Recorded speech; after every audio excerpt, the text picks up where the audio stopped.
carta de oración para las 25 iglesias e individuos que nos apoyan y que sin duda unos actualmente están orando por ustedes. Entonces, muy bien. Ahora, un segundo. Muy bien. ¿Mejor? Muy bien. Hermanos, esta mañana yo quisiera compartir con ustedes una de mis favoritas parábolas. Actualmente estamos en el medio de un curso que se llama Cristo en el Antiguo Testamento.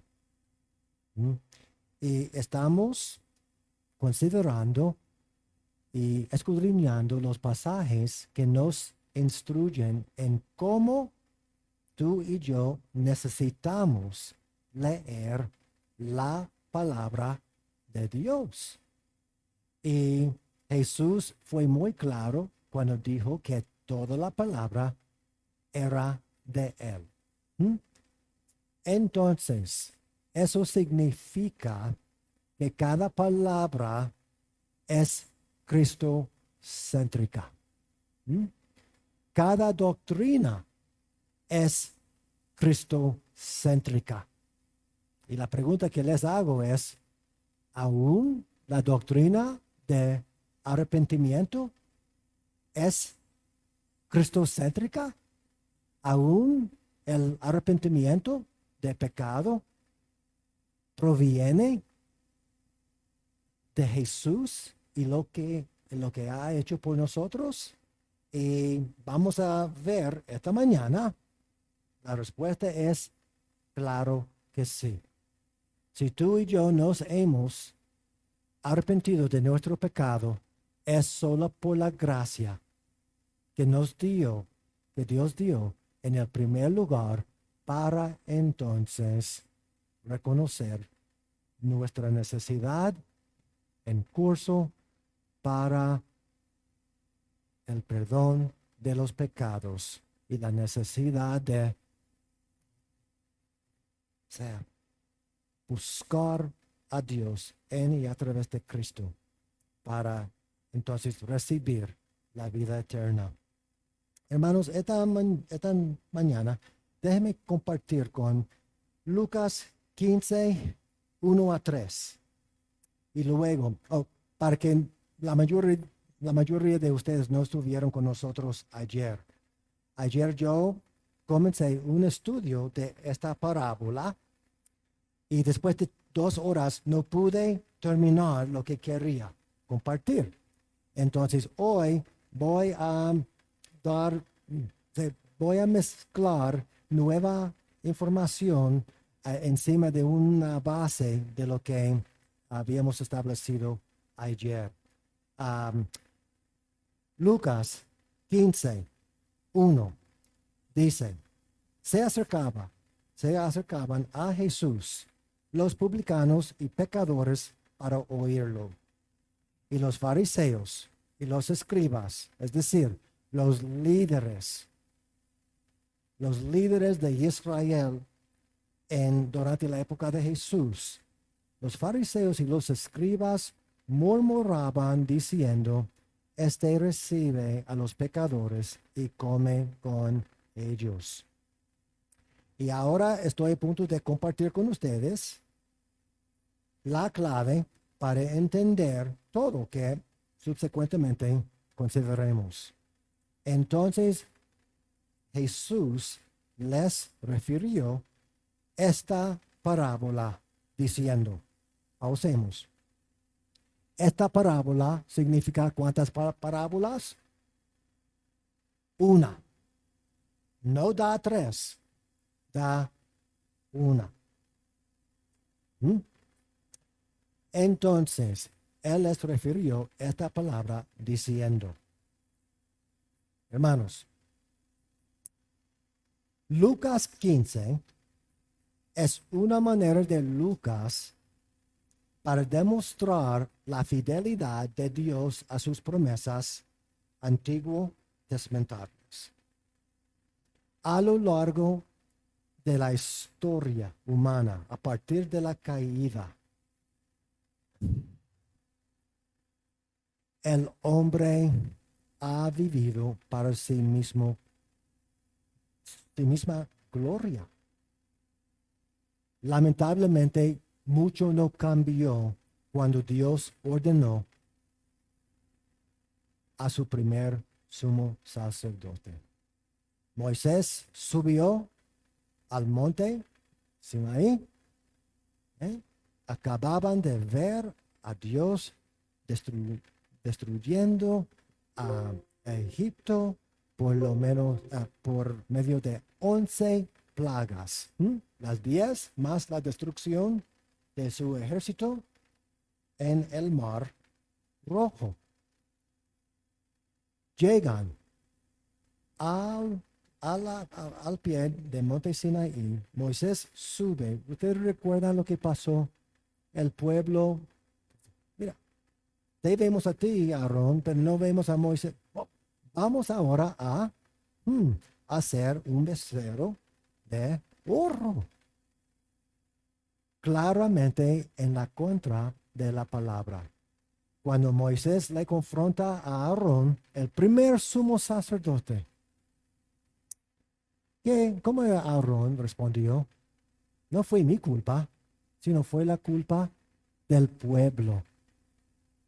Y como los teólogos han notado, comenzando a partir del primer sumo sacerdote, el pueblo tenía un mal sabor en la boca, diciendo, ese sacerdote no puede ser la respuesta final de Dios. Hay que esperar a otro sumo sacerdote ordenado por el Señor, que en vez de culparnos por nuestro pecado, va a culpar a sí mismo. ¿Ven?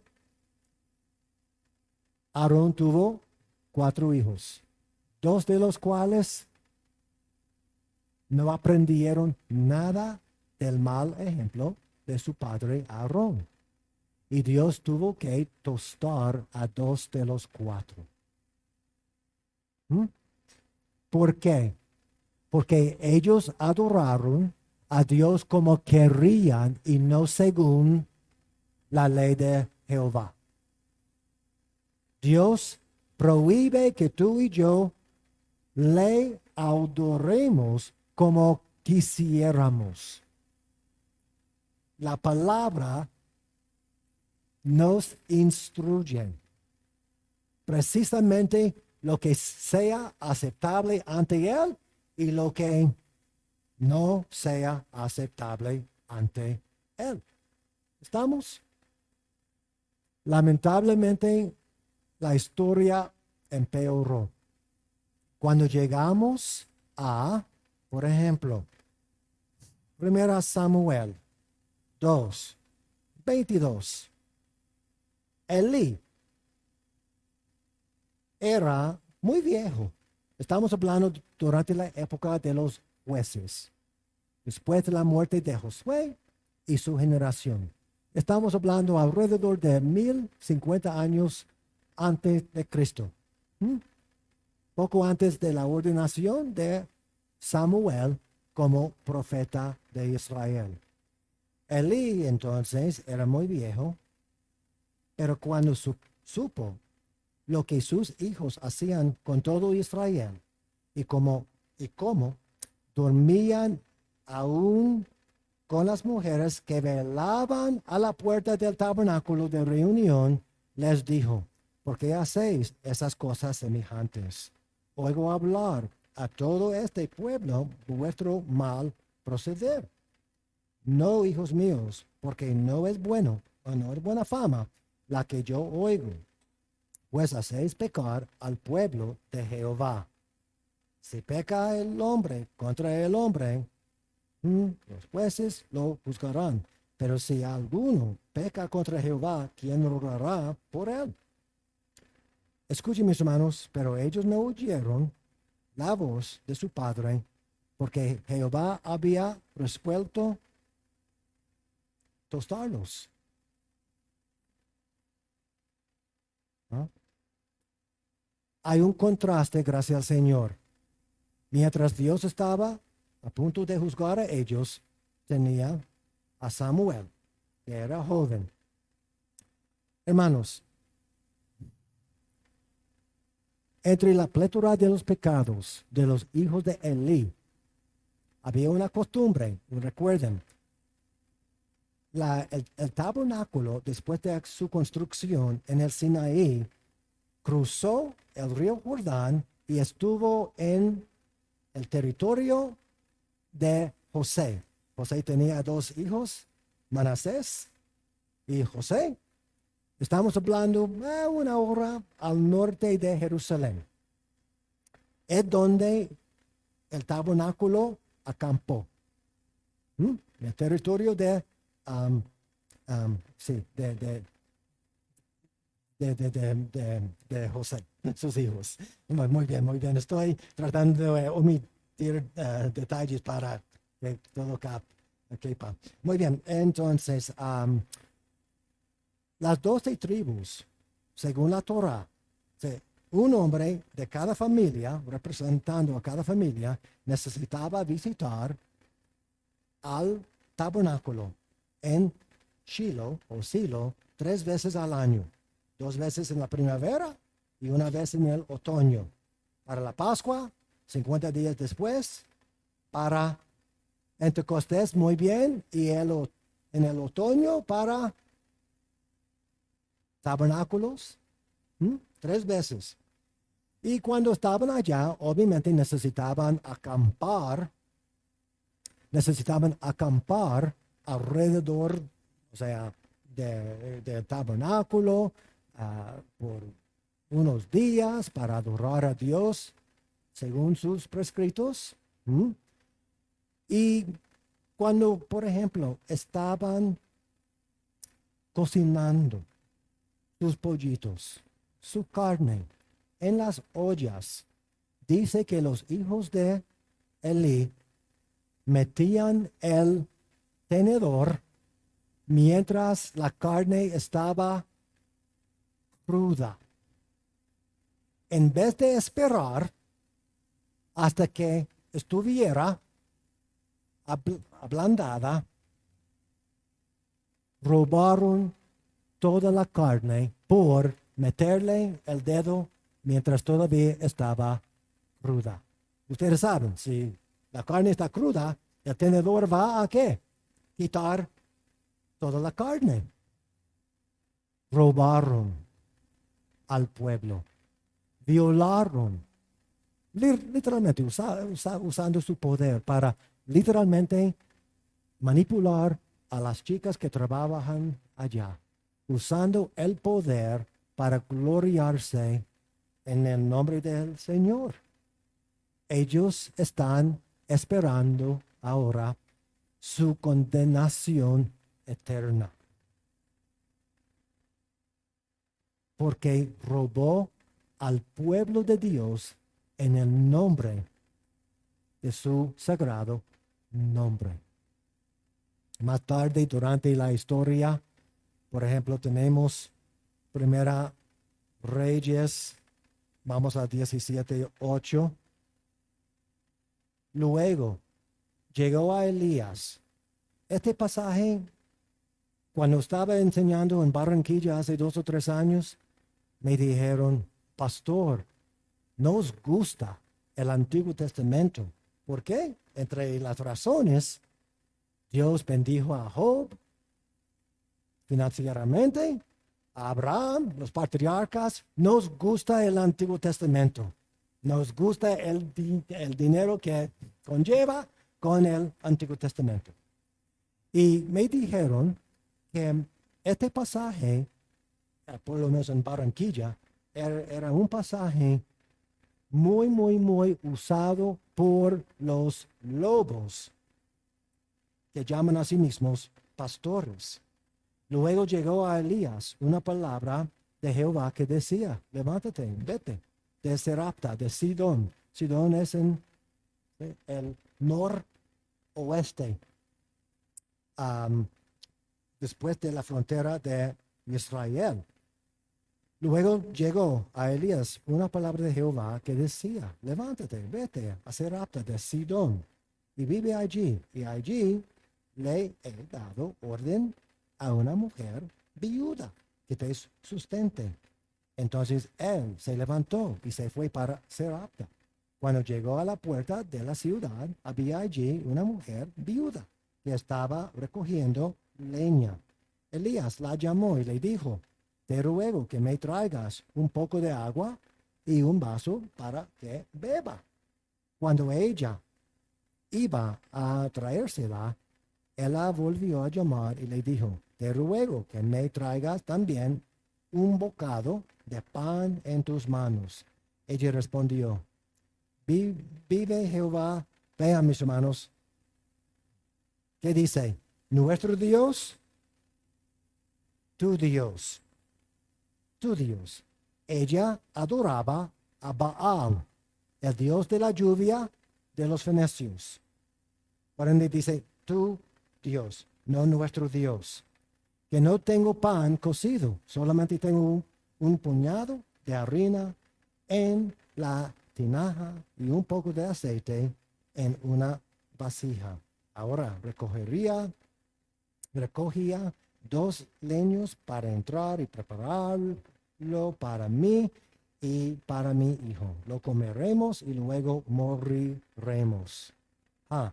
Hermanos, hay un hambre en la costa donde supuestamente este Dios Baal de la lluvia bendecía a su pueblo. ¿Qué está implícitamente enseñando? Todos los dioses falsos, tarde o temprano, van a maldecir a sus adoradores. Punto. Con la excepción de Dios y el Evangelio, cualquier otro Dios falso, tarde o temprano, te va a maldecir. Y si no en esta vida, en el día de juicio. Elías le dijo, no tengas temor, ve, haz como has dicho, pero hazme con ello primero una pequeña torta cocida debajo de la ceniza y tráeme. Después la harás para ti y para tu hijo, porque Jehová, Dios de Israel, ha dicho así, la harina de la tinaja no escaseará, ni el aceite de la vasija disminuirá hasta el día en que Jehová haga llover sobre la faz de la tierra. ¿Qué Elías estaba diciendo? Yo sé que estás a punto de morirte de hambre, pero dame lo que tengas. Hermanos, ¿lo han escuchado en sermones? Es una licencia falsa para muchos, para que roben al pueblo así en el nombre de la fe. Cuando escuché a un pastor que me lo había dicho en Barranquilla, tuve que pensar por un minuto. Instintivamente yo sabía que no es una licencia que un pastor robe a una iglesia. Y después de un tiempito, pensé en Primera Reyes 19, versículo 19. Y aquí es cuando Elías llama a su discípulo Eliseo. Ustedes pueden ver la pantalla. Partió de allí Elías y halló a Eliseo, hijo de Shafat, que estaba arando. Delante de él iban 12 yuntas de bueyes, o sea, animales grandes, de bastante chavo. Y él conducía la última. Elías pasó ante él y echó sobre su manto. Entonces dejó los bueyes, salió corriendo detrás de Elías y le dijo, te ruego que me dejes besar a mi padre y a mi madre, luego te seguiré. Y él le dijo, ve, regresa, ¿acaso te lo he impedido? Regresó Eliseo, tomó un par de bueyes y los mató. Con el herrado de los bueyes coció luego la carne y la dio al pueblo para que comieran. Después se levantó, se fue tras Elías y lo servía. Noten lo que Elías no dijo. No dijo, ¿estás loco? ¿Qué estás haciendo? Mira, te estoy reclutando para que tú y yo crezcamos en chavo. No te estoy reclutando para entonces compartir nuestras riquezas con el pueblo, sino para robarles de sus riquezas. El Eliseo, en vez de vender por mucha ganancia, no. Entonces, Elías nunca le reprendió por vender y dar al pueblo. Elías, como Eliseo, entonces estuvieron en el ministerio no para robar, sino para servir.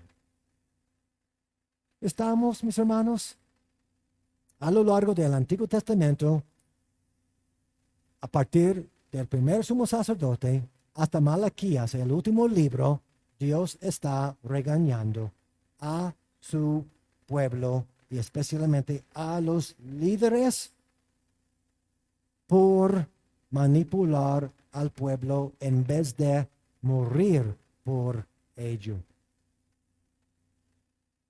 ¿Estamos? Ahora vamos a un versículo, Jeremías 23, versículo 3.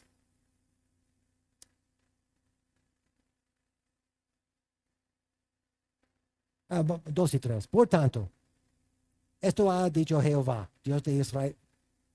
Disculpen, voy a uno. Siempre trato de ahorrar tiempo y acabo perdiendo más tiempo. Hay de los pastores que destruyen y dispersan las ovejas de mi rebaño, dice Jehová. Él está hablando a los que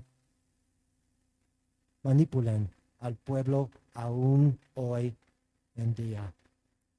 Hay de los pastores que destruyen y dispersan las ovejas de mi rebaño, dice Jehová. Por tanto, esto ha dicho Jehová, Dios de Israel, a los pastores que apacientan mi pueblo. Vosotros dispersasteis mis ovejas y las espantasteis. ¿No las habéis cuidado? Por eso yo castigo la maldad de vuestras obras, dice Jehová. Yo mismo recogeré, vean, el resto de mis ovejas de todas las tierras a donde las eché. ¿Quién está hablando aquí? ¿Jeremías o Dios mismo? ¿Y qué él dice? Yo mismo voy a recoger a las ovejas que ustedes han esparcido.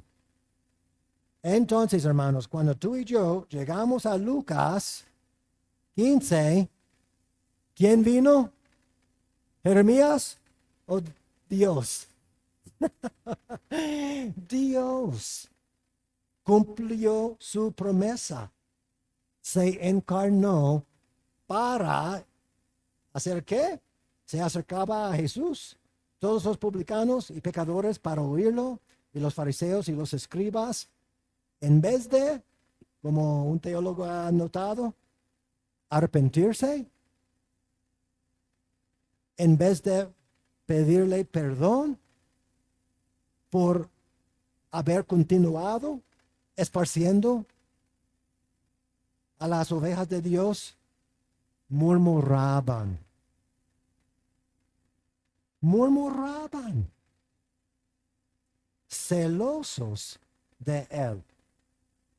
¿Qué estaba pasando a su poder? Sus cuentas bancarias. Murmuraban, diciendo, este recibe a los pecadores y come con ellos. Entonces Jesús les refirió esta parábola diciendo, ¿qué hombre? Ahora, hermanos, como vimos ayer, yo estoy siguiendo a un teólogo en particular, que se llama, bueno, no voy a mencionar su nombre porque luego todo el mundo busca el internet y luego los pierdo por 20 minutos. Después, si me acuerdo, voy a mencionar este teólogo, pero un teólogo dice que esta parábola consta de 3 partes literarias. Hay una oveja perdida, una moneda perdida y por lo menos un hijo perdido. Lo que consideramos ayer es que ambos hijos eran perdidos. Uno estaba perdido en su pecado, es decir, el hijo menor, pero el hijo mayor, que representaban a los fariseos y los escribas, peor que el primero, estaba perdido en su autojusticia. El nene pequeño, por lo menos, sabía que necesitaba necesidad. Fariseos, no obstante, para nada reconocen su necesidad de arrepentirse. Gracias, Señor. Un fariseo dice que no soy como y su esposa Gracias a ti, Señor, que soy buena gente. ¿Qué Dios dice en la parábola? El de la calle que no pudo levantar, azotar sus ojos, dijo, perdóname a mí. ¿Quién salió justificado y quién está esperando el grado de la temperatura de su celda eterna? El hombre recto en su propia mente. Entonces, vamos ahora, mis hermanos, a escudriñar un poquito de cada parte de esta parábola. Ahora vamos con la primera parte. Déjenme tratar de confundirles en el principio, los que no estuvieron con nosotros ayer.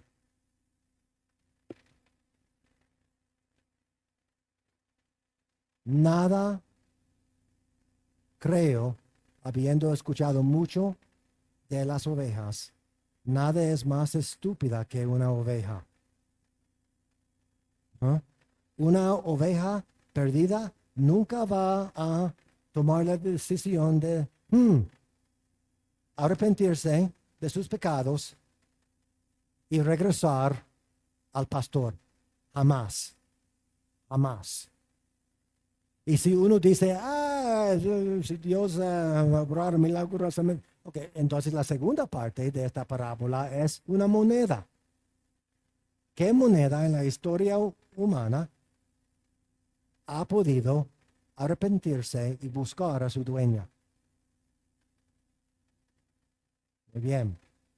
Kenneth Bailey dice, la iglesia se equivoca cuando mantiene la postura teológica que el hijo busca a su padre?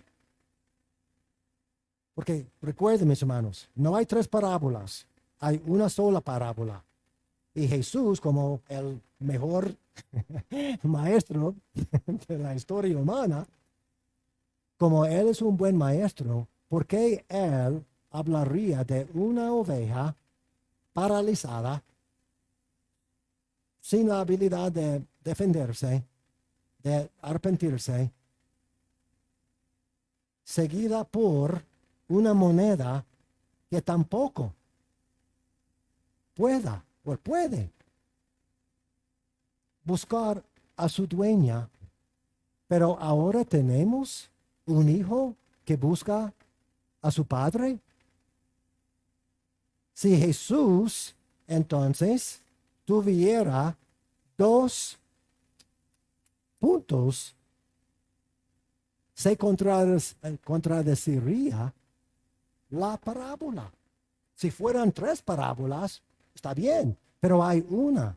Entonces las tres partes de esta parábola singular tienen que tener correspondencia.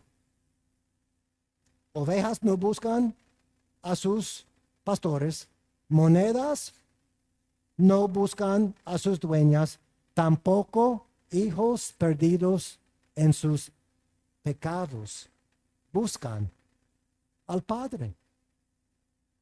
¿Ven? Ahora, eso puede sonar muy raro, pero hay unas pistas en el texto que nos ayuda a corroborar lo que la estructura literaria nos demanda que entendamos.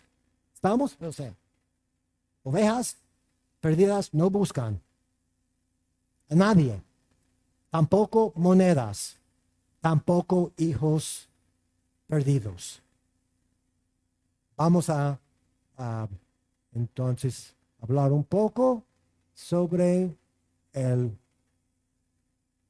Okay, ahora, ¿qué hombre de vosotros, si tiene 100 ovejas y se le pierde una de ellas, no deja las 99 en el desierto y va atrás la que se perdió hasta encontrarla? Muy bien. Hermanos, tú y yo ahora estamos viendo un campo entre Jerusalén y la costa, en lo que se llama Hashfelah. 30 minutos de Jerusalén. En julio, es cuando saqué esta foto, los campos se ven así. Pentecostés se acababa se acabó. Estamos en julio, ya no hay llueve. Y durante esta temporada es cuando los campesinos invitan a los pastores que vengan con sus rebaños para comer lo que sobre, las pajas, etc. Y las ovejas, como dijimos ayer, tienen un tipo de estiércol que es súper nutritivo. ¿Qué pasa? Comen.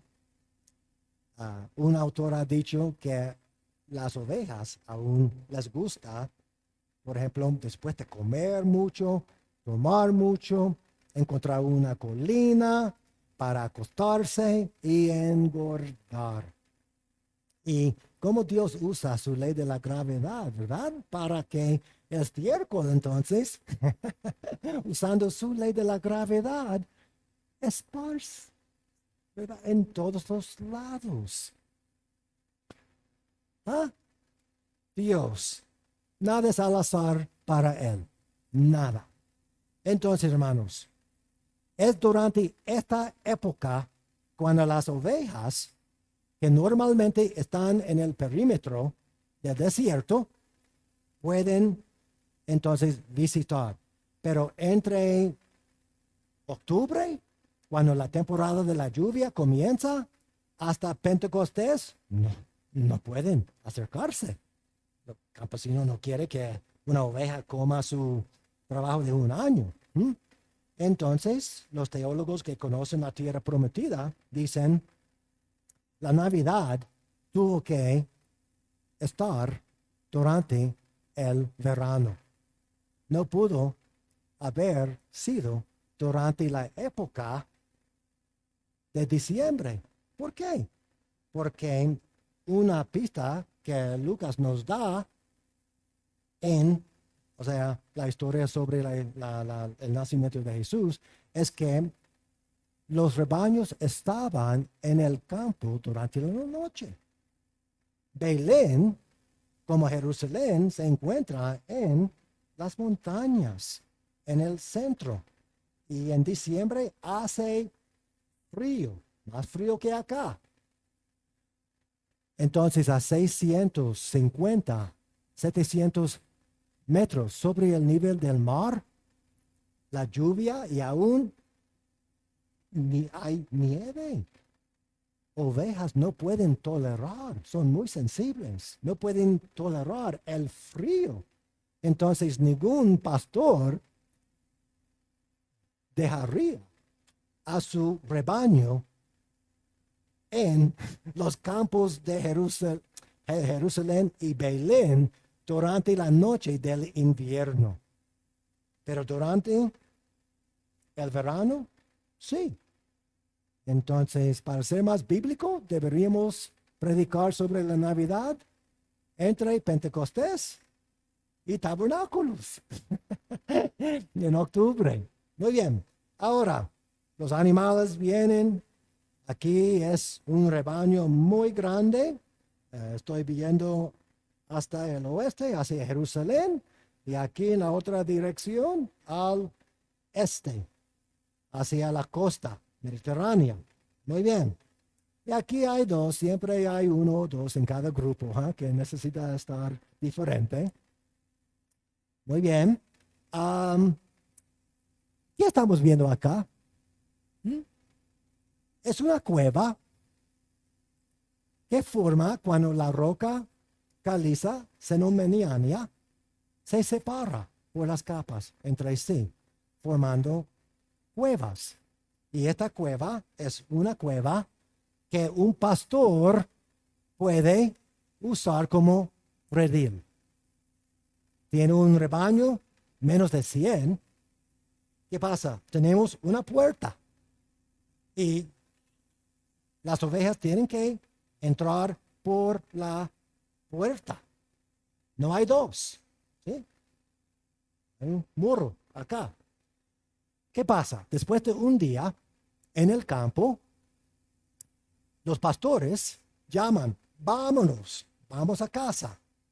Ya el sol se pone, pronto, vamos.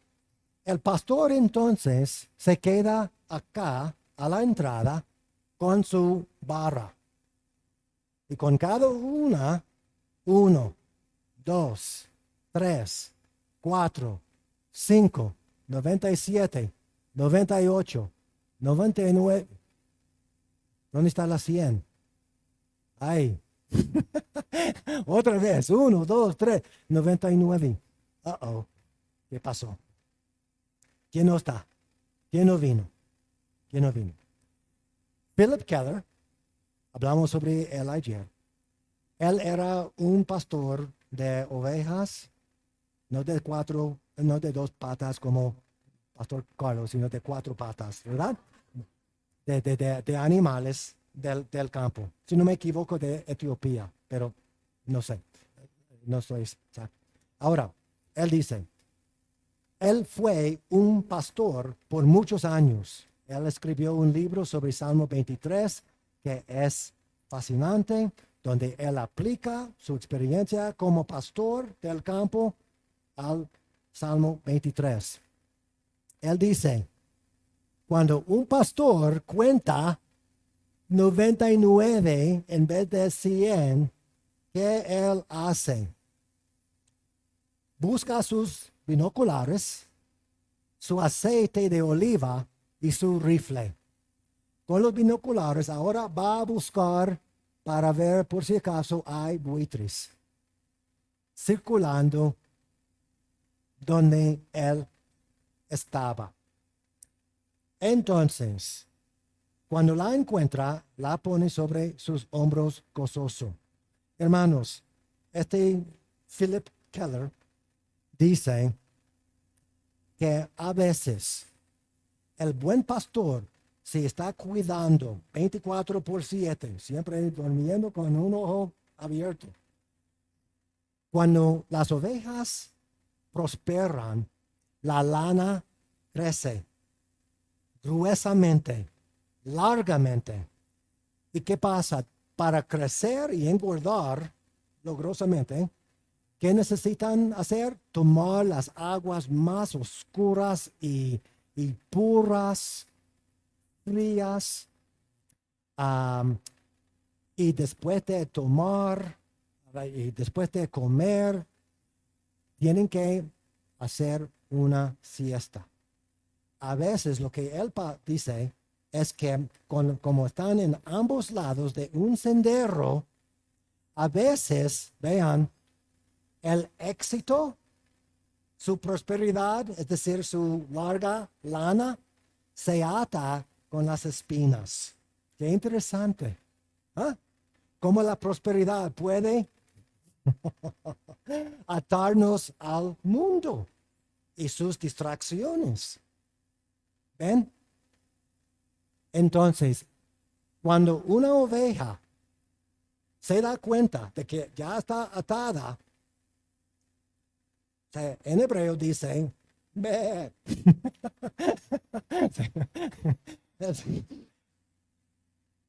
Si el pastor no cuenta bien, 97, 98, 99, ¿dónde está la 100? Si cuenta 100 y deja esa oveja allá, la oveja va a reconocer el peligro, como no puede defenderse, va a comenzar un ataque de pánico. Y cuando comienza a tener este ataque de pánico, la sangre sale de las extremidades hacia el centro. Y con el peso del animal acercándose al centro de ambos lados, la oveja acaba pateando en su espalda como si fuera una cucaracha, completamente sin poder de ayudar a sí misma.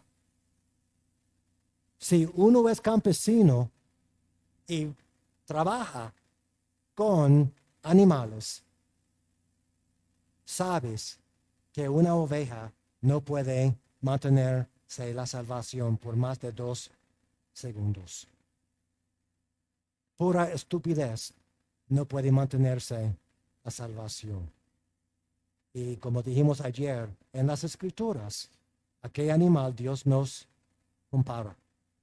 ¿Con qué animal Dios nos compara? ¿El águila? La estúpida oveja. Y si conocemos nuestro pecado, ojalá, ¿por qué se lo hubiera dicho? ¿Por qué se lo dije? ¿Por qué respondí así? No somos pura estupidez aparte de su misericordia, gracia y sabiduría. Claro que sí. Ahora, el pastor ve al animal atado por el logro del animal. Necesita cortar, deshacer el nudo allá, pero Philip Keller dice, ahora no puede decir, vámonos. Vámonos. ¿Por qué? El animal está muy, o sea, fuera de sí. Fuera de sí. ¿Qué él hace? Ahora, el aceite de oliva que ha llevado necesita echárselo y poco a poco darle un masaje hasta que la sangre regrese a las extremidades. Ya hay unos del campo acá, muy bien. Sí, ahora necesito depender de él porque soy un hombre de la ciudad, ¿verdad? O sea, ah,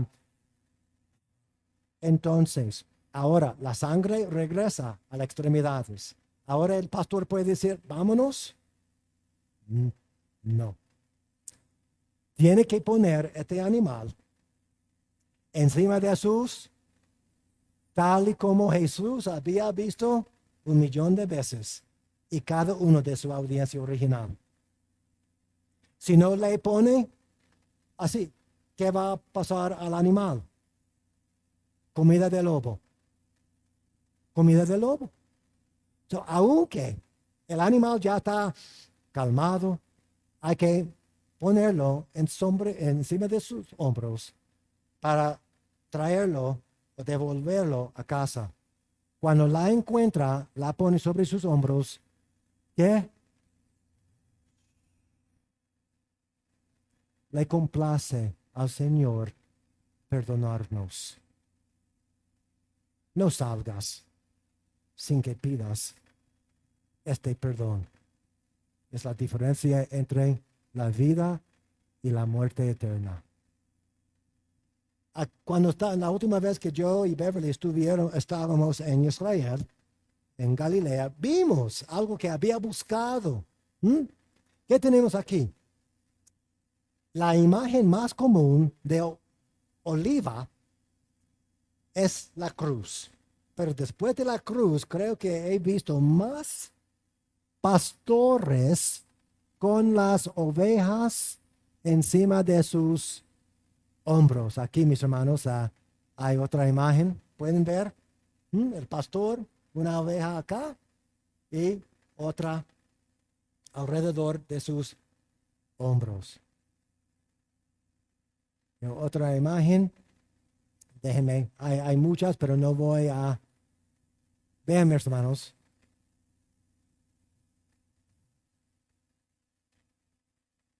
Y hay una en particular que quisiera compartir con ustedes. No está, no está muy claro, pero noten, mis hermanos, ¿dónde están las patas del animal? 2 en cada mano. ¿Por qué es importante notarlo? Vean lo que el próximo versículo dice. Y al llegar a casa, reúne a sus amigos y vecinos y les dice, gozaos conmigo porque he encontrado a mi oveja que se había perdido. Y este versículo, os digo que así habrá más gozo en el cielo por un pecador que se arrepiente que por 99 justos que no necesitan de arrepentimiento. Hermanos, ¿qué la oveja hizo que es semejante a o al arrepentimiento? ¿Qué hizo? Nada. Nada. Nada. Dios no comparte su gloria con nadie. Si tú y yo nos hemos arrepentido de nuestro pecado, es porque Dios nos había dado la gracia y el don de la fe para ser capacitados de gritar socorro, ayuda. ¿Ven? Jesús dice que aún nuestro arrepentimiento es basado en la persona y obra del pastor que nos buscó, mientras tú y yo estábamos paralizados en nuestro pecado. ¿Ven cómo Jesús está dando toda la gloria a sí mismo? No comparte su gloria, comparte todo excepto su gloria. ¿Estamos? Muy bien. Ahora,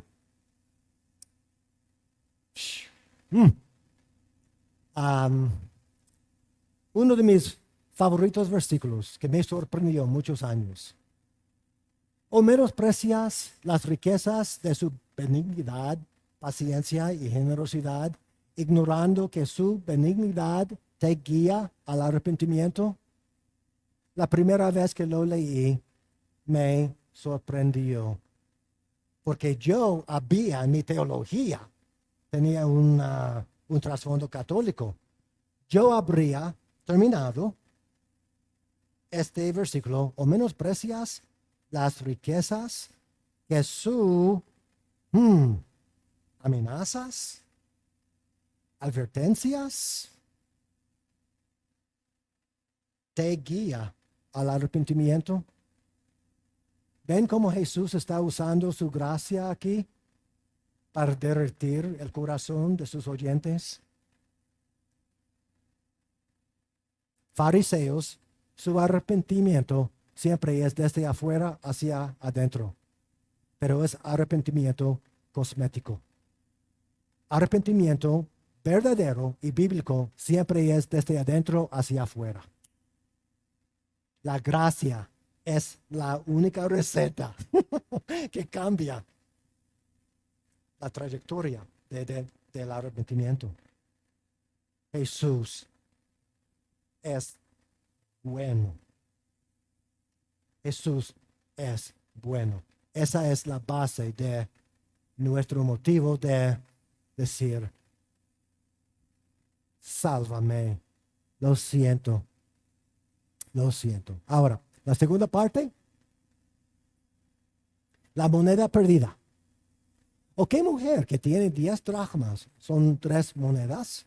Si pierde una dracma, no enciende la lámpara, barre la casa y busca con diligencia hasta encontrarla.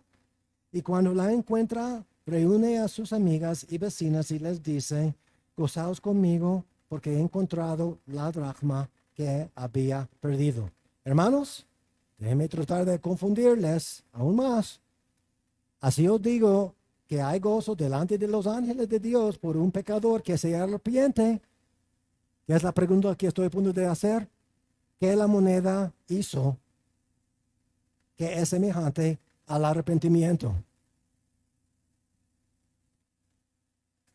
Un cero. Nada. Nada. Nada. Ahora, una sola parábola. La primera y segunda parte demuestran contundentemente que Dios hizo o hace toda la labor. Toda la obra es de su parte. Ahora, ¿vamos a tener a un hijo que sea arrepiente? Que tiene, sea, 1% de esta obra. Si fuera así, no sería correspondencia con esta parábola, porque entonces tú y yo escucharíamos otra enseñanza. ¿Estamos? Muy bien. Ahora, vamos a la tercera parte y atar el sermón con un nudo y terminar felices.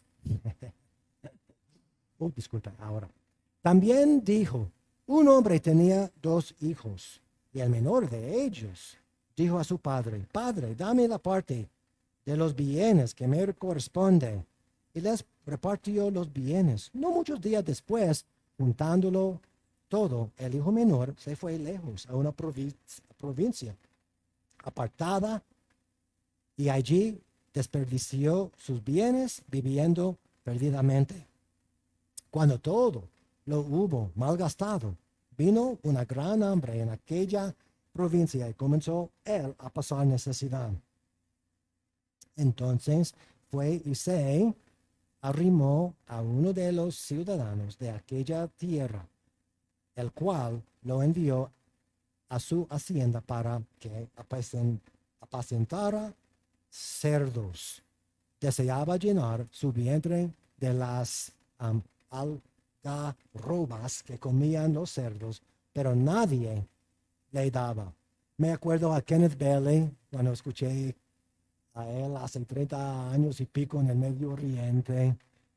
Él decía, los fariseos y los escribas, los expertos de la ley, los religiosos, líderes religiosos, siempre tenían un problema con Jesús porque creían que él, por esta gracia, estaban dando una licencia para pecar. Y realmente no tomaba en serio la santidad del Señor. Y Kenneth Bailey dice, ¿y qué de esta descripción que Jesús comparte? Kenneth Bailey dice, en toda la literatura hebrea, él no encontró un ejemplo, una enseñanza así. Jesús tiene a un hijo hebreo con los cerdos. ¿Cómo Jesús puede tener el pecado más en serio que un hijo hebreo está comiendo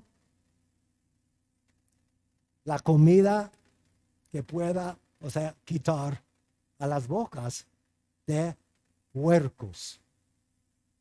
¿Cómo pudo haber sido más serio en cuanto a las consecuencias de pecado? ¿Estamos? Muy bien. Ahora, mis hermanos, ¿qué dice el texto aquí? Voy a leerlo como muchos lo leen. Volviendo en sí. ¿Cuán roto está el pecado de mi padre? ¿Dice eso? Abba está orando por mí ahora. Abba está... Le traicioné. Mientras él estaba vivo, yo pedí la tierra. No se hace. No se hace. No se hace. Entonces, ¿en quién él estaba pensando? Volviendo en lo que había hecho. En sí. ¿Cuántos jornaleros en casa de mi padre tienen qué?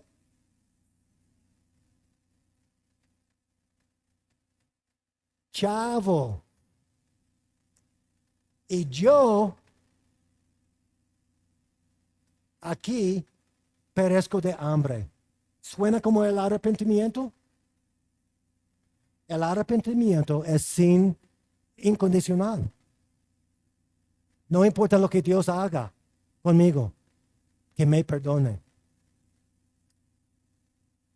No importa que mi esposa me abandone por lo que había hecho. Pero si me arrepiento, oh, pastor, ayúdame, ora por mí. Pero si es para que ella se quede, no es incondicional.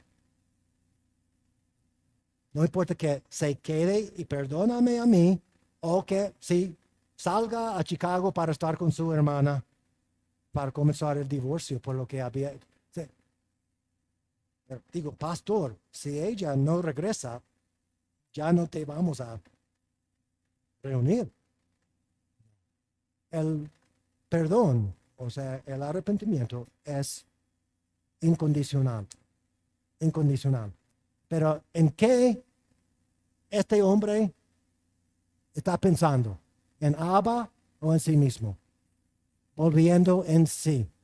No parece como una confesión placentera. ¿Eh? ¿Estamos, mis hermanos? Muy bien. Otra vez, me levantaré e iré. Siempre. Primera persona. El pronombre singular. Qué vergüenza le había causado. Me levantaré e iré a mi padre y le diré, Padre, he pecado contra el cielo y contra ti. ¿Ah? Ya no soy digno de ser llamado tu hijo. Hazme como a uno de tus jornaleros. Cuando escuchamos esto, parece como el arrepentimiento. Pero la manera en que Jesús termina la parábola, o sea, nos hace retar. O sea, en cuanto a la sinceridad de esta oración y el motivo por eso. Ahora es otro sermón. Cuando aún estaba lejos. Vean, mis hermanos, aún estaba lejos. De distancia, probablemente. Espiritualmente, Kenneth Bailey dice, mientras aún estaba lejos. Vemos que acaba de hablar de sí mismo, de su estómago, no el estómago de papi, no el corazón de papi, sino su estómago, su condición. Cuando aún estaba lejos, lo vio su padre y fue movido a misericordia. Vean, mis hermanos, ahora ven la correspondencia con la primera y segunda parte de esta parábola. El padre, siguiendo al pastor, y la mujer lo buscó a él. Y se echó sobre su cuello y lo besó. El hijo le dijo, Padre, he pecado contra él, cielo, y contra ti, y ya no soy digno de ser llamado tu hijo. Pero el padre dijo a sus siervos, sacad el mejor vestido y vestidle. ¿Ustedes saben lo que estamos mirando acá? Sellos, muy bien, Carlos, muy bien. Sellos. Y poned un anillo en su dedo y calzado en sus pies. El anillo tenía la firma del Padre. Él estaba, ¿qué? Restaurando su identidad como hijo. ¿Ven? Los jornaleros no tenían este anillo. Entonces, él se hace un hijo verdadero. Traed el becerro gordo y matadlo y comamos y hagamos fiesta, porque este mi hijo muerto era, ya revivido, se había perdido y es hallado. Hermanos, una pista muy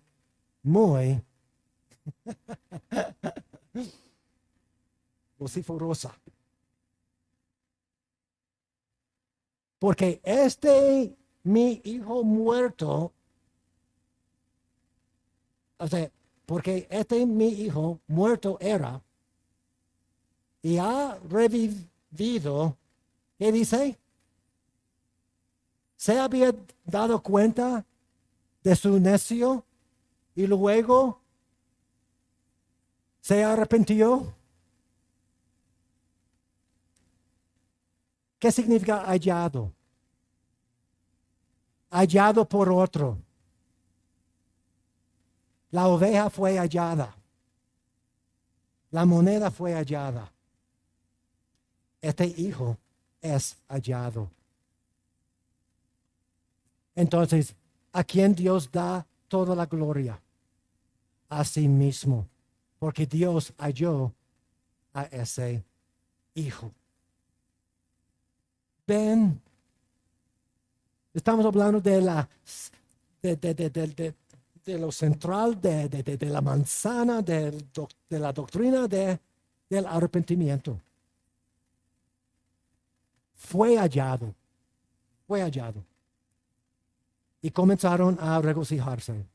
El hijo mayor, aquí tú y yo estamos viendo hijos mayores.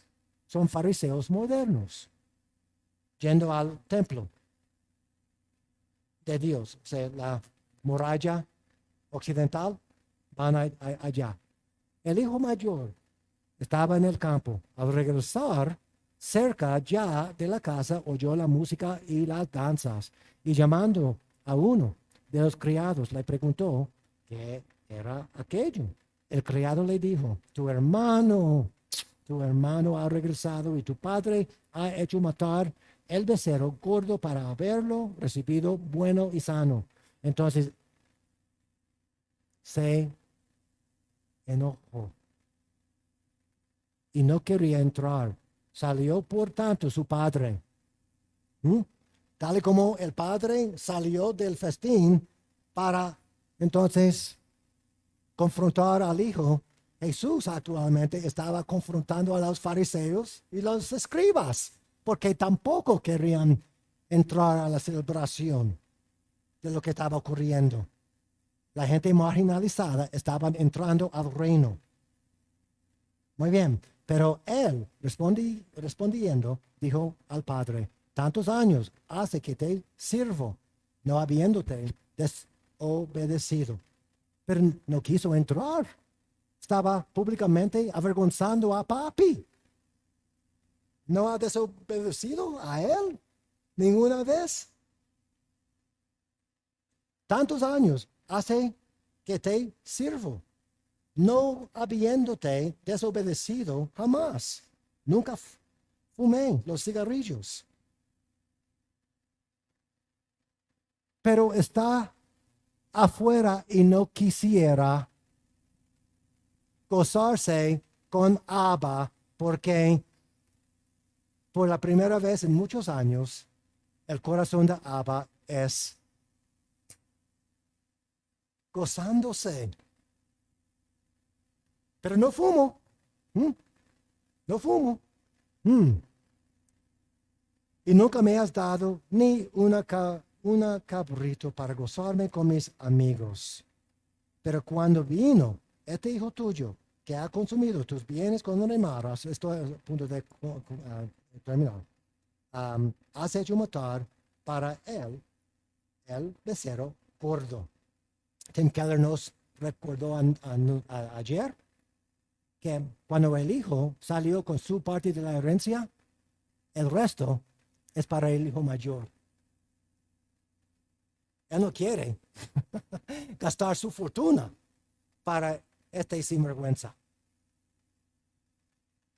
Él entonces le dijo, hijo, tú siempre estás conmigo y todas mis cosas son tuyas, pero es necesario hacer fiesta y regocijarnos porque tu hermano estaba muerto y ha revivido. Vea, mis hermanos.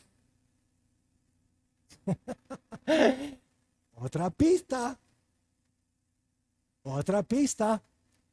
Que el padre le encontró mientras todavía estaba perdido. Muy bien.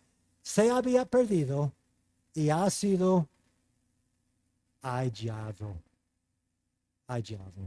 Hermanos, tengo más de 60 años ahora.